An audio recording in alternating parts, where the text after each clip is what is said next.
রাখাল রাজা মিন্টু মনে করিয়ে দিলেন সেই হ্যামিলিয়নের গল্পের কথা। তার বাঁশির সুরে পিছে পিছে ছুটে যায় হাজার হাজার হাঁস।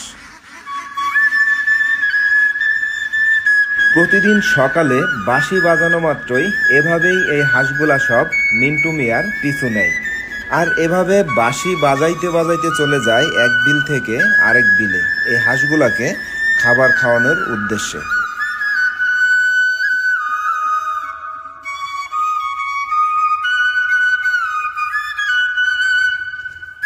প্রতিদিন সকাল ৮টা বাজলেই এভাবেই মিন্টু মিয়া তার হাঁসগুলাকে নিয়ে বেরিয়ে যান বিলের উদ্দেশ্যে।